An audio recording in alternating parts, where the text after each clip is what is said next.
So, if you were suddenly stranded in a completely unfamiliar, hostile world, what would be more valuable to you? Extraordinary magical abilities or a few people you could truly trust? Oh, man.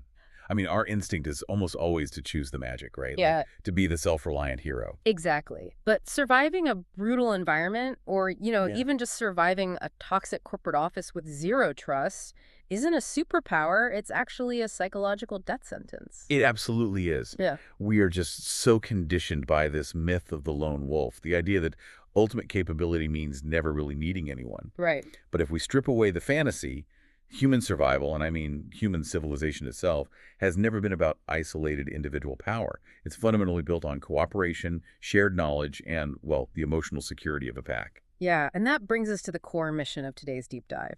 We're exploring why trust, and specifically your ability to build and navigate it, determines your success far more than intelligence, talent, or physical strength ever could. And we have a really fascinating lens for this today.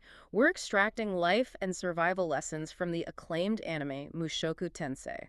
And, for those who haven't watched the series, don't worry. You don't need a plot summary to grasp the psychology here. We are using the protagonist, Rudius, purely as a masterclass case study in human behavior. Yeah, just think of his situation like the ultimate stress test. He loses a very comfortable, secure life in this massive magical disaster and is abruptly teleported to the demon continent. Which is just a brutal environment. Totally unforgiving. He's instantly stripped of all his usual advantages, his safety nets, his status. He has to rely entirely on his wits and two companions, Rugid and Iris, simply to stay alive. Which honestly is a brilliant mirror for moments in our own lives when the ground just falls out from under us. Like, imagine walking into a boardroom in a foreign country for a high stakes corporate job. You don't speak the language fluently, you have zero local contacts, and the business culture is completely alien to you. Well, that sounds like a nightmare. Right. You don't know that sitting in a specific chair insults the CEO or that the quiet person getting coffee actually holds all the veto power. You can have the highest IQ in that building, but intelligence won't save you there. No, it really won't. Only a local guide who trusts you enough to whisper the hidden rules will. Without that, you're just walking blind into a minefield. Yeah, and to understand why that local guy, that trusted companion, is the ultimate survival tool, we first have to examine the alternative. Like, what actually happens to the human brain when we attempt to operate with zero trust? Well, people often assume that if you just trust yourself, you can never be betrayed. It feels safe. It feels safe, sure, but the hidden cost of distrust is catastrophic. Let's look at the biology of paranoia for a second. When you rely entirely on yourself, your brain has to process every single variable. Oh, wow. Yeah, every rustling leaf could be a predator. Every ambiguous email from your boss could be a threat to your job. You have to constantly verify every claim and watch your back. That sounds exhausting. It is. That level of hypervigilance drains your cognitive resources. It causes massive decision fatigue. You just burn out incredibly quickly. And when you're isolated and cognitively exhausted like that, the source material points out an insidious danger. You become the perfect target for the savior. Because scammers, whether we're analyzing investment fraud, romance scams, or, a shady guide offering you a map in a fantasy wasteland, they do not prey on the strong and secure. Right, they wait for the exhaustion. Exactly. When you are drowning in a crisis, your critical thinking shuts down. You don't check the credentials of the person throwing you a life preserver. You just grab it. Oh, wait. Stop right there, though. I mean, I have to push back on this a bit. Sure. If trusting someone when I'm vulnerable and exhausted is exactly how I get scammed, then building a fortress of isolation is actually the only logical move, isn't it? I'd rather deal with the cognitive fatigue than be financially or physically exploited by a bad actor. I hear that logic, totally. But total isolation is a biological impossibility for a human being. You simply cannot gather food, keep watch for predators, and map a route simultaneously. I guess you do have to sleep eventually. Right. The flaw in the fortress of isolation strategy is assuming the only options are trusting everyone or trusting no one. The real high-level survival skill here is filtering. Okay, so how do we effectively filter when we're already overwhelmed? The source material offers a phenomenal rule for this. Shut down suspicious interactions at the very entrance. If a negotiation feels slightly off or if someone is pushing a just trust me narrative too hard, You don't even step into the arena with them. You just walk away. You don't even entertain the pitch. Uh, Because the moment you start arguing or negotiating, you are on their turf. They know how to manipulate your cognitive biases. oh, that makes sense. There's actually a very specific warning in the notes regarding motivation, too. The sources analyze an entity in the series named Hitagami, who offers advice to the protagonist. Yeah, that part is really interesting. The core lesson extracted there is to aggressively avoid people whose primary motivation in dealing with you is amusement or boredom. The psychology there is chilling, honestly, but highly applicable. Someone who operates purely for their own amusement lacks basic empathy. To them, your life, your career struggles, your business, it's all just content. Like a video game to them. Precisely. It's a game. If things go horribly wrong for you, they just find the fallout entertaining. You can never build a foundational, reciprocal relationship with someone who views you as a temporary toy. Wow, yeah. So we filter out the people looking for a game, and we refuse to step into the arena with high-pressure actors. But if we must find a team to survive, how do we correctly identify who we actually can trust in a totally unfamiliar environment? Well, we look at how Rudius navigated the Demon Continent. His first critical step was completely ditching secondary labels in favor of primary information. Secondary labels being like the rumors. Society had labeled his companion, Rudyard's entire race, the Supered, as these terrifying, bloodthirsty murderers. The lore was just universally negative. And our brains love secondary labels. Office gossip, societal prejudices, a person's past reputation, their cognitive shortcuts. It takes zero energy to accept a rumor. Yeah, that's so true. But Rudius deliberately discards that shortcut. He relies purely on his own first-hand observation. He watches Rudyard's actions, he watches his consistency, his body language, how he treats the vulnerable in real time. Right. And based on that primary data, he determines Rudyard is a highly moral, trustworthy ally. You know, there is a wild anecdote in the source notes that illustrates the danger of relying on outdated labels perfectly. The author of the notes describes a kid from their middle school. This kid was a classic terrifying bully. Oh, I remember reading this. Yeah, he used to throw bread at people, played aggressively rough in basketball, and was generally someone you'd cross the street to avoid. A textbook case where you permanently assign a bad news label to someone in your mind.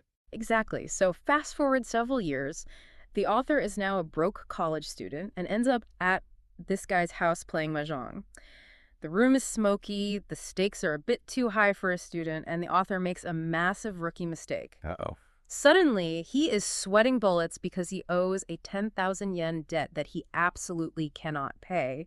He's anticipating humiliation, maybe anger from this former bully. Which makes sense based on his past data. Right. But instead, the former bully, who was working and had a bit of cash, quietly slips a 10,000 yen bill under the table to the author to seamlessly cover the debt. That is a staggering behavioral shift. It completely shatters the label. The lesson the author pulls from this is that humans are dynamic. You have to constantly update your data. If you only judge people by who they were 5 years ago or what the societal consensus says about them, you are going to blindly walk past incredibly valuable, loyal allies. When you enter a new culture, whether that's a foreign country, a new industry, or just a different department in your company, you have to assume there are hidden landmines and hidden treasures. You can't just use an old map. You can't navigate using someone else's outdated map. You maintain a polite distance, avoid taboo subjects, and gather your own primary data on who actually delivers and who just talks. Let's scale this up a bit. You've filtered the bad actors, you've ignored the gossip and gathered primary data, you found your team. How do you operationalize that trust to survive challenges you couldn't possibly face alone? By understanding that information is the lifeblood of a survival team. Hmm. The sources place heavy emphasis on a Japanese business framework called Horenso, which translates to report, contact, and consult. Oh, Horensto. I love how practical this is. In a survival situation, hoarding information is a lethal error. Like if we are navigating the woods and I notice a strange, large footprint in the mud, but I don't tell you because I figure it's probably nothing or I don't want to sound paranoid, we might both walk straight into an ambush. Yeah, let's look at the mechanics of why that happens. In Western business cultures particularly, people often hesitate to consult on small things because of ego. We want to look like we know what we're doing. Exactly. We want to appear fully competent, so we try to solve anomalies on our own. But Horenso is about creating a shared reality. Small, continuous, open consultations allow the entire team's collective brain power to connect the dots. So that footprint I ignored. That footprint you dismiss, might be the exact piece of data your teammate needs to recognize a specific predator's hunting pattern. Wow. But communication is only half of the trust equation, right? The sources make a fascinating point about earning trust through your physical professionalism. They talk about tools. Yes. For a warrior on the demon continent, it's the meticulous maintenance of their spear. Hmm. For a modern professional, it's your laptop, your files, even the polish on your shoes. It's a proxy for competence. Hmm. When a teammate or a client sees that your laptop desktop is perfectly organized or that your boots are maintained, it sends a subconscious signal. Like, I have my life together. It says, I respect my tools, which means I respect my role, which means I will respect our shared mission. It demonstrates a capacity for detail. Trust isn't granted in one dramatic moment. It's earned slowly through that kind of consistent, visible sincerity. Okay, well, I have to play the skeptic again here. Polished shoes and organized files are great when the waters are calm. But what happens when the pressure spikes and that person outright lies to you? Ooh, the breaking point. Yeah, like if my teammate lies to me about that footprint in the mud to cover up a mistake, we could die. Am I just supposed to say, oh, well, it happens? Where is the line between a biological panic response and just being an untrustworthy liability? That is the exact friction point of leadership. And the text offers a brilliant psychological framework for this. It's called the survival lie. We have to differentiate between malicious deception and biological panic. Okay. When a literal monster is charging, or when a multi-million-dollar project is abruptly crashing, the human brain's threat detection center, the amygdala, can literally hijack the prefrontal cortex, which is your logic center. So they aren't consciously plotting against you. Their brain is just hitting the emergency eject button. Precisely. The survival lie is an involuntary reflex to escape immediate pain or danger. They just say whatever they think will freeze the threat in that split second. Like a deer in the headlights. A poor leader views that as an unforgivable betrayal, fires the person, and fractures the team. A true leader, however, reads the underlying biological motive. Trusting your team doesn't mean trusting them to be infallible. It means anticipating their human failures. Right. The text suggests adopting a relax-your-shoulders mentality. You expect the panic, you absorb the shock of the mistake, and you calmly follow up to fix the root problem rather than executing the employee. That acceptance of human imperfection isn't just about peer-to-peer survival, though. The stakes multiply when you look upward. If we demand perfection from our teammates, it's toxic. But when we demand it from the person leading us, it's a recipe for systemic collapse. Which is the core tension of governance. The guiding principle of high-level survival is trust, but verify. A leader absolutely must delegate. As we established, trying to do everything yourself leads to cognitive burnout, but delegating is not the same as abandoning oversight. Yeah, you can't just hand a junior employee a critical task and say, good luck, let me know when it's done, and wash your hands of it. Because if it fails, the leader is still the one who owns the failure. The dynamic that truly cements trust in a hierarchy is when the team knows that you trust them enough to execute, but you are actively holding the safety net beneath them. Taking the blame. Taking the blame when things go sideways is the currency that buys absolute loyalty. This dynamic of messy, imperfect leadership really hits an emotional peak during the reunion arc of the series. Rudius finally reunites with his father, Paul, after the disaster. And it is not a triumphant, flawless reunion. It is incredibly messy. Because Paul is not a perfect paragon of leadership. He is a deeply flawed, struggling leader who is overwhelmed, and he is a flawed parent who makes terrible emotional missteps. And the lesson there is universally applicable. We have to accept that our leaders, our parents, our mentors, they are imperfect humans operating with their own exhausted amygdalas. Exactly. If you hold a mentor or a parent to an impossible standard of godlike perfection, you will spend your entire life feeling betrayed. There's a line from the text regarding this father-son reunion that is absolutely profound. A supporting character observes the bitter conflict and tells Rudius, your arguments only matter as long as your son is alive. Wow. Your arguments only matter as long as your son is alive. That puts everything into perspective instantly. Think about how often we apply the exact opposite logic in our modern lives. We get so caught up in the friction of a team or a family that we prioritize winning the argument over the actual survival of the relationship. We just want to be right. We want to prove our point so badly that we're willing to burn down the trust we've spent years building with a spouse, a business partner, or a friend. But being legally or logically right is completely useless if the relationship is dead. It fundamentally shifts how we view cooperation. Trust isn't just relying on someone to do a job, it's actively protecting them. And sometimes the most vulnerable thing a person has that needs protecting isn't their physical safety, it's their pride. A shattered ego can destroy a team faster than an external enemy. The sources include another highly specific, incredibly relatable anecdote to illustrate this. The author writes about playing the video game Dragon Ball Sparking. Oh, this one hurts to read. Right, you can picture the scene. His younger brother has been struggling for hours against a ridiculously tough boss, Frieza. The younger brother is visibly frustrated, his pride is on the line, and he just can't beat this level. So painful. So the author, playing the role of the capable older brother, simply grabs the controller out of his hands, effortlessly defeats the boss in a few minutes, and hands the controller back. He fully expects to be thanked, to be praised as the hero who saved the day. But he fundamentally misread the psychology of the moment. Completely.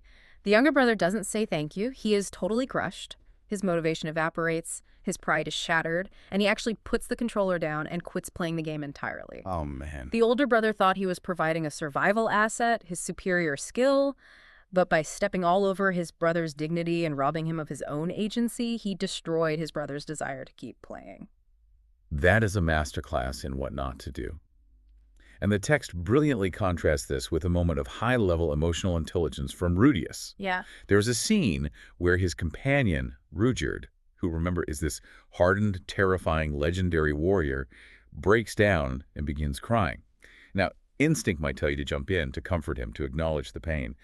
But Rudius does something entirely different. He pretends not to see it. He deliberately looks the other way. Yes.